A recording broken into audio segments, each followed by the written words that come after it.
I'm Elaine Reyes at the United Nations headquarters in New York, and this is UN Insider. Coming up. The future scenarios many of us have feared are here now. Powerful storms, rising waters, and record-shattering temperatures. The world is getting closer to a climate tipping point. No economy, no country is immune from the impacts of climate change. A look at some of the far-reaching effects, from health and financial development to equality and migration. I know that Tuvalu is going down, so I need to go and look for a better place. The fight against climate change and the push for a more sustainable world. Next. It is one of the defining issues of our time, climate change. The planet we call home is getting hotter, and the impacts of that temperature rise are becoming more severe. For years, climate experts have warned we are approaching a tipping point. UN leaders have been sounding the alarm and pushing for drastic changes, and those calls are becoming more urgent than ever. The target of limiting long-term global warming to 1.5 degrees Celsius is hanging by a thread. The truth is, the world is spewing emissions so fast that by 2030, a far higher temperature rise would be all but guaranteed. Stark assessments about where things stand in the battle to cut carbon emissions and fight climate change. The world is falling short of important goals, and the consequences impact us all.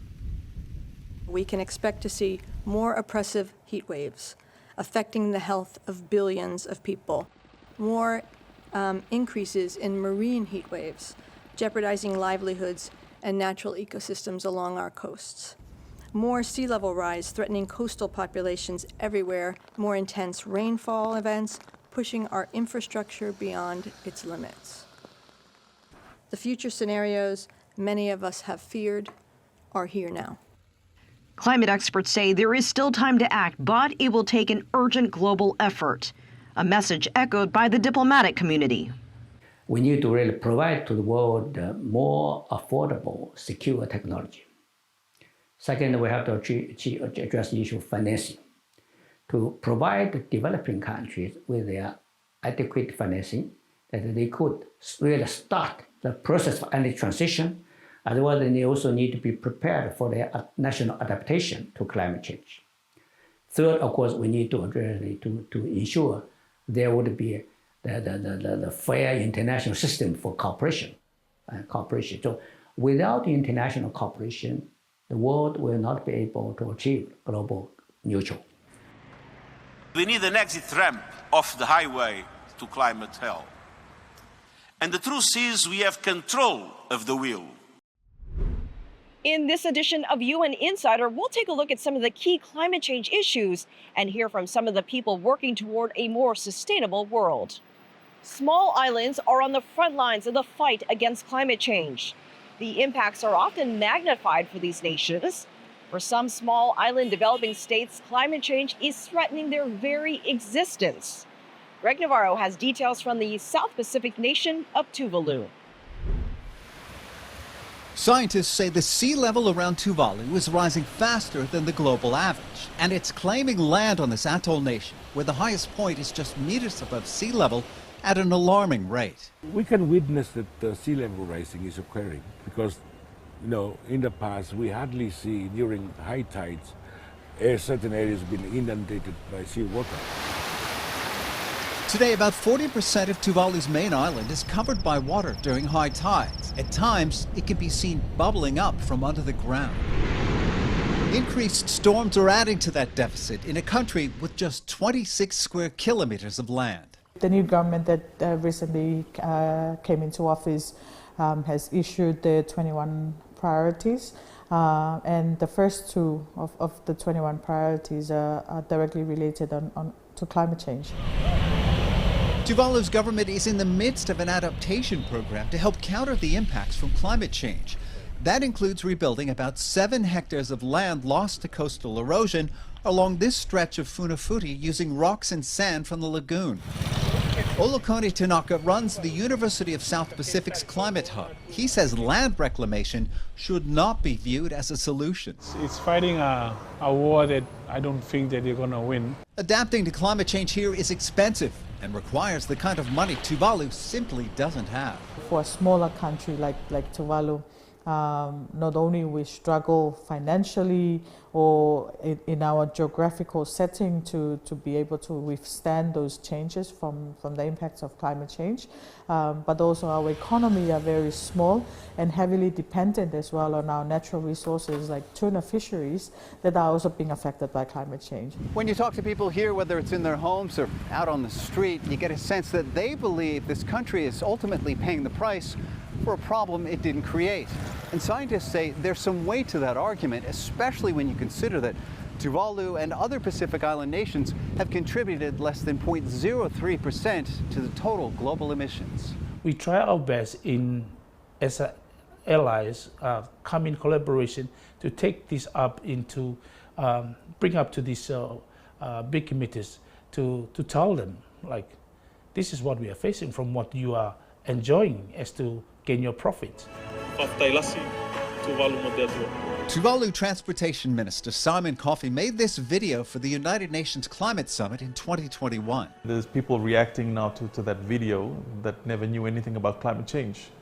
And people are now finally realizing, oh wow, climate change is really affecting a country. A whole nation could be gone in a matter of decades. Coffey has been instrumental in efforts to create the world's first digital nation to help preserve Tuvalu's culture and its sovereignty when the country's physical presence no longer exists. As a responsible government, you need to be prepared for all scenarios, and that's what this digital nation initiative represents. And the idea is that, heaven forbid, if people are forced to leave Tuvalu, that wherever they are, they might continue to maintain an independent identity and an independent source of revenue through the exclusive economic zones.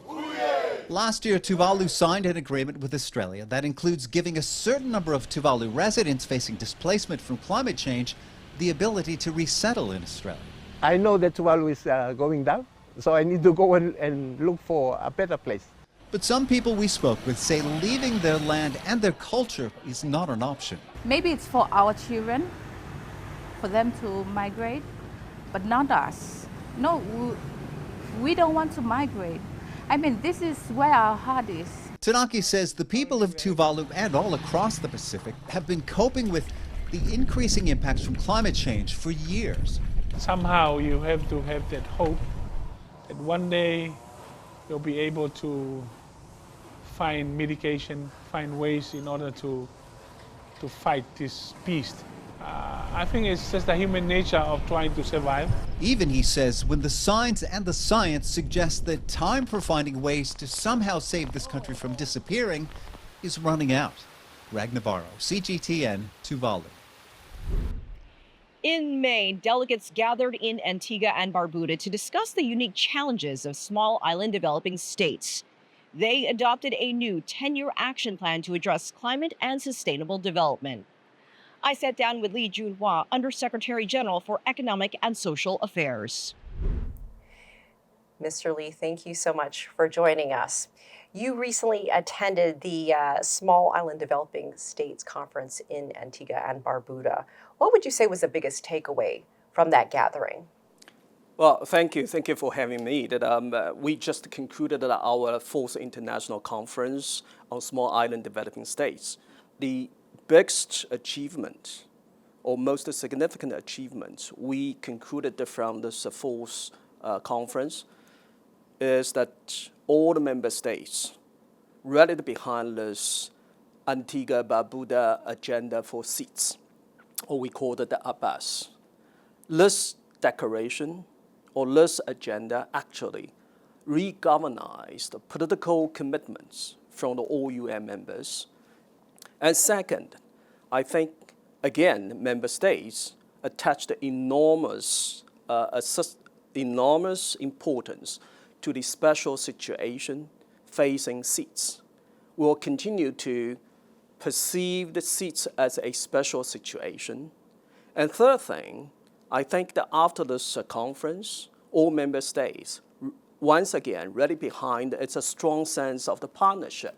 So the key point is that when and how we will soon start our delivery, our implementation for this agenda for seats, because there is a very high expectations from seats members. This is the agenda for them, which sets out the priority areas, which sets out the targeted actions, and which sets out the support they count on their international partners. There's always conversations, some very tough conversations about financing when it comes to these things. What needs to change when it comes to financing for SIDS? Well, financing issue is definitely one of the most severe bottlenecks for SIDS and other developing countries. When we referred to the 2030 Agenda implementation, up to next year, only 15% of the SDG targets are on the record, and more than 50% off the record or off the track. So if we do not mobilize additional financing or financial resources for the implementation and acceleration of the 2030 Agenda, I'm not so sure this agenda still stands valid for the member states. But good point is that every member state acknowledges the severe challenges we are facing. So with regard to the financing, yes, seats are such a vulnerable to the financing challenges because of the, I would say, external shocks. They contributed almost nothing to that, but they become the victim of this external shocks in terms of the COVID-19, in terms of the climate change, and then also in terms of geopolitical tensions there. How is climate change impacting development, not just for SIDS, but around the world? At the present moment, no economy, no country is immune from the impacts of climate change. Every sector, every country, every region is severely impacted by the climate change over the past years or even past decade. But honestly, for SIDS members, climate change is not just a development issue. It's an existential threat to them. One of the most concerns, dominant concerns from all SIDS members is how collectively international community can embark on. First, on climate action, second, on climate financing, to assist them to adapt the climate impact and also to mitigate the climate impact. How important is China's role in partnering with SIDS and other developing nations to foster more progress toward these sustainable development goals? We're only less than 6 years away till 2030. Very true. We still have the huge gap to catch up with our commitment for this 2030 agenda, because our motto is no one should be left behind. But then now how we can benefit from the successful stories or best practices from other developing states, for instance, like China. I certainly believe China has done an excellent job in implementing the 2030 agenda. China is also a staunch supporter to the UN development agenda. Under the framework of South-South cooperation, China actually offers a lot to support the developing world. China has conducted and invested 100 projects connecting to Africa, Asia, and even some countries in Latin America. So to me, this actually showcases China is a strongly committed to the sustainable development. And then also, within its capacity, it continues to provide its support through the South-South cooperation framework. So all in all, if we poured out all those efforts together, I definitely believe that the seas can certainly benefit from this successful stories. Mr. Lee JunW, thank you. Thank you. Thanks. Coming up. Climate change is impacting human health and the incidence of vector-borne diseases as well as heat-related diseases.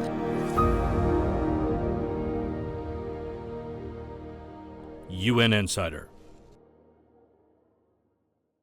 Whether it's about your education, the home you live in, or the items you buy, your money has a story to tell. Because every business story is a human story. Global Business.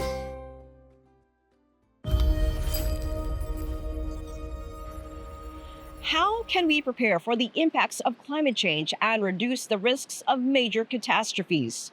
I spoke with TonyshaFreckleton. She's with the UN's Office of Disaster Risk Reduction. Ms. Freckleton, thank you so much for joining us. Thank you for having me. In South America, we're seeing landslides in the Caribbean, hurricanes, drought in other parts of the world, and the pace is not slowing down, it's only increasing. What do you consider the biggest disaster risks at the moment, and what is being done to reduce them and prevent them?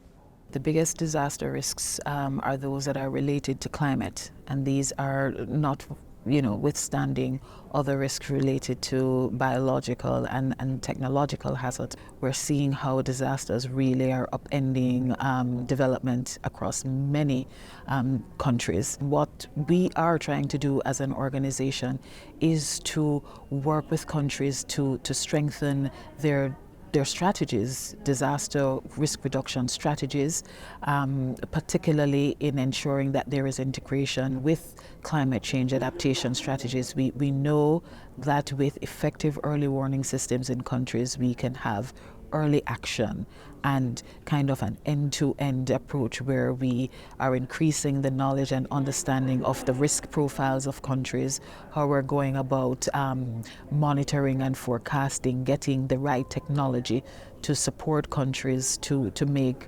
relevant predictions and analysis around weather events, and then taking it to the level on the ground where we're reaching and communicating with communities to ensure that they are responding. As we know, small island nations are on the front line of climate change. What are they experiencing, and how do large countries actually contribute to their challenges? As a result of these climate-related disasters, we're seeing increase in drought, sea level rise. Climate change is impacting human health and the incidence of vector-borne diseases as well as heat-related diseases. We're seeing increased incidence of heat waves. So these are some of kind of the experiences that small island developing states are having. Approximately 25% of the population in small island developing states are disaster-affected people. SIDS and the data has shown that they are accountable for just about 1% of global greenhouse gases, yet they are the ones that are facing the brunt of climate change. How can small island nations balance growth and development, and also the loss caused by climate? Can they actually afford to invest in prevention? It really is indeed a balancing act for these countries.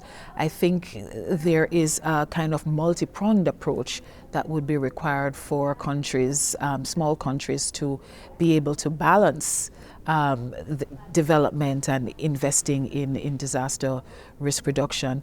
And I think while it is a difficult policy decision to invest in prevention, the return on investment is actually much greater, because we're seeing that for every $1 invested in resilience and in prevention, there is a $6, return on averted losses. So this is it requires a change in mindset in terms of how we look at the spectrum of disaster risk reduction and where countries invest those resources. You're from Jamaica. No doubt you have seen and witnessed all the changes over the years. What have you experienced? Only recently, a few months ago, a cold front on the island totally damaged several of the tourism infrastructure as a result of wave action. The sea pretty much, we as we would say in Jamaica, reclaiming sections of the land, and this we're seeing how it's impacting infrastructure in the tourism sector. I've also grown to see, of course, improvements, because as a child, when Hurricane Gilbert hit Jamaica in 1988, we had total shutdown in the country, critical infrastructure severely impacted.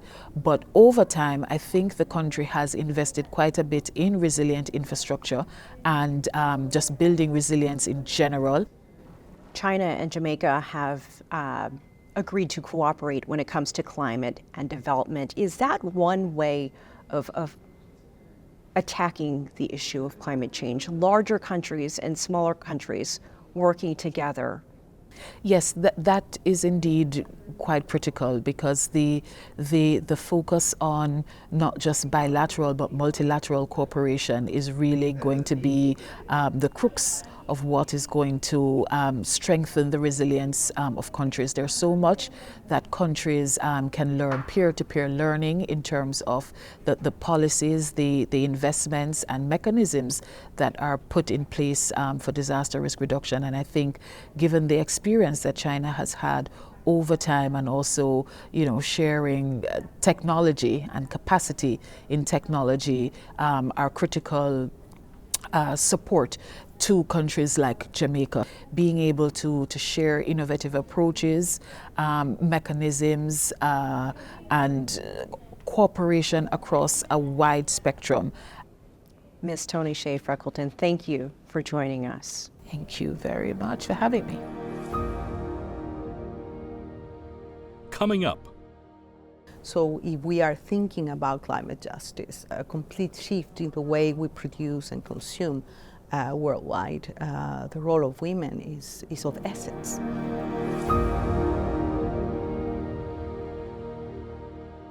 UN Insider.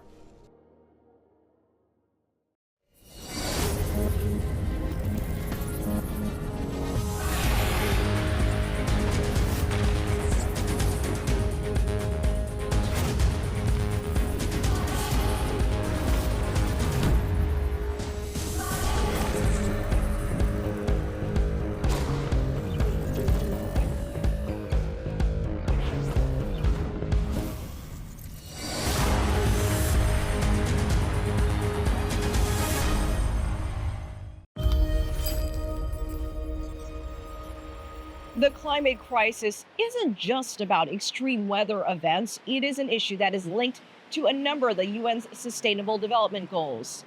I asked Fernanda Espinosa about some of the broader social impacts of climate change. She is a former General Assembly president and served as Ecuador's foreign minister. Thank you so much for joining us. Very happy to be with you again, Elaine. It's a pleasure.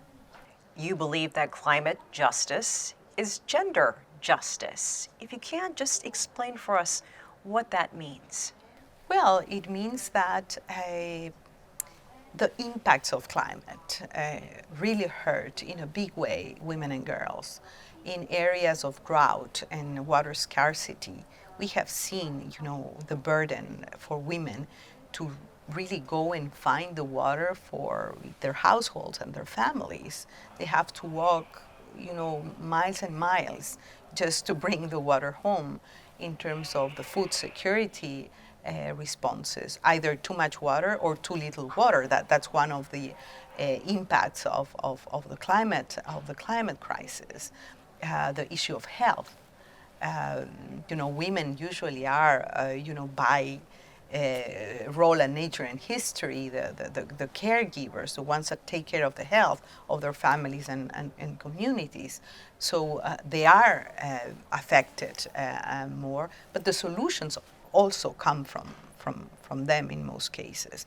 So if we are thinking about climate justice, low carbon economies, low carbon societies, a complete shift in the way we produce and consume worldwide, the role of women is of essence. It's of essence, not only because of the demographics, but because of the wisdom, the knowledge that they bring. And that happens at a very local community level, but also happens at the level of a head of state and government, at a level of a chief negotiator in COPs, at the level of the scientific evidence that we have more and more. The question, I ask myself after so many years in the climate field, is we are going to a COP for the 29th time, and emissions continue to grow steadily. So what is that we need to do differently? And what we need to do differently is really, be serious about implementing the decisions we take. And on that front too, I think women in leadership have a central role to play. Are you optimistic following COP28 and already working toward COP29? Well, we have seen, a very prominent role for women, and there is the Lima Gender and Climate Action Plan. So there is formally a process. We saw a very an incredible amount of wise women leaders in Dubai, doing the groundwork, not only promoting their initiatives at the local level, doing the overall campaigns, but we saw women negotiators, not in the amount we would like to see yet, but women really taking the lead in climate decision making, in climate negotiations. We are also watching from the JunW Voices perspective how many. When we looked at the leaders' family photo at COP28, we saw that there's a lot of homework to do, because we had to look for the 3 or 4 heads of state and government that were part of that picture, and the rest were men, which is, it really shows that there is a lot of work to do still. In climate negotiations, the role of women at all levels, rural women, indigenous women, women with disabilities, organizations from the grassroots, the feminist organizations, are very, very much needed.